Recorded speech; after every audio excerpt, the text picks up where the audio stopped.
नमस्कार, आप सभी का एक बार फिर से स्वागत है हमारे चैनल में। आप सभी को हल छठ की हार्दिक शुभकामनाएं। आइए सुनते हैं हल छठ की एक पौराणिक कहानी। एक नगर में दो स्त्रियां रहती थीं। दोनों एक ही परिवार की थीं और रिश्ते में देवरानी और जेठानी लगती थीं। देवरानी का नाम सलोनी था, जो बड़ी ही नेक, सदाचार और दयालु थी।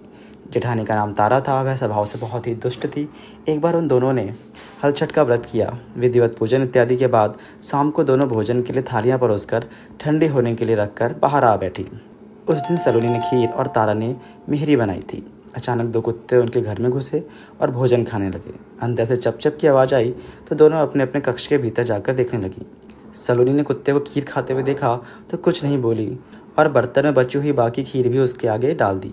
लेकिन जैसे ही तारा ने देखा कुत्ता थाली मुंह लगाए बैठा है, वैसे ही तारा यह देखते ही आग बबूला हो गई। उसने कमरे का द्वार अंदर से बंद किया और फिर डंडा लेकर कुत्ते को इतना मारा कि उसकी कमर ही तोड़ डाली। कुत्ता बेहाल होकर जैसे तैसे जान बचाकर वहाँ से भागा। दोनों कुत्ते जब बाहर निकले तो एक दूसरे से मिलकर हालचाल पूछने लगे।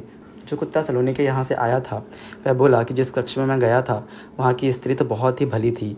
उसने मुझे खीर खाता देखकर और भी खीर खाने को दी। उसने मुझे खीर खाता देखकर भी उसने मुझे कुछ नहीं कहा, बल्कि बर्तन में खीर खत्म हो जाने के बाद भी उसने उसमें और खीर डाल दी ताकि मैं भरपेट भोजन कर सकूं। उसने तो मेरी आत्मा ऐसी तृप्त की है कि मैं बार बार उसको आशीर्वाद दे रहा हूँ।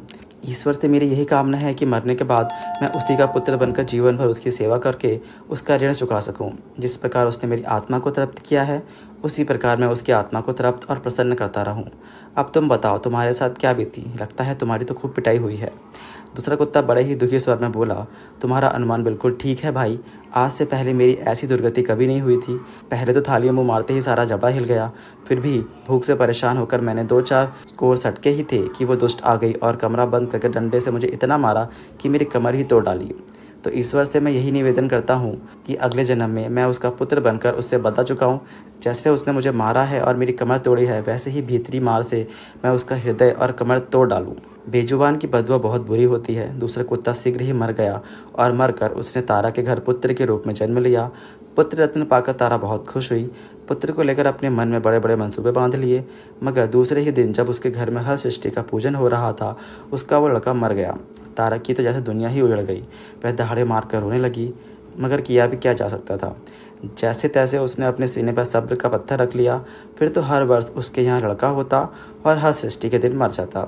जब 3-4 बार ऐसा हुआ तो तारा को इस पर कुछ संदेह हुआ कि आखिर मेरा लड़का हर सृष्टि को ही क्यों मरता है। फिर एक रात सपने में उसे वही कुत्ता दिखाई दिया। उसने कहा, मैं बार बार तेरा पुत्र होकर मृत्यु को प्राप्त होता रहूँगा। तूने मेरे साथ जो व्यवहार किया था उसी का बदला मैं चुका रहा हूँ। तारा बहुत दुखी हुई और उसने अपने पाप का पश्चाताप करने का उपाय किया। तब उस कुत्ते ने बताया, अब से हल छठ के व्रत में हल से जुता हुआ अन्न तथा गाय का दूध दही नहीं खाना। होली की भुनी हुई बाल तथा होली की धूल आदि छल छठ में पूजा में चढ़ाना। तब कहीं जाकर मैं तेरे घर आकर जीवित रहूँगा। तारा ने वैसा ही किया और इस हर सृष्टि के व्रत के प्रभाव से उसकी संतान जीने लगी। तभी से संतान कामना और सुख सौभाग्य के लिए यह व्रत किया जाता है। तो यह थी आज की कहानी। आपको हल सृष्टि की कहानी कैसी लगी हमें कमेंट्स में ज़रूर बताएं। वीडियो को लाइक करें और ऐसे ही कथा, कहानी और जानकारी के लिए हमारे चैनल को सब्सक्राइब करें। धन्यवाद।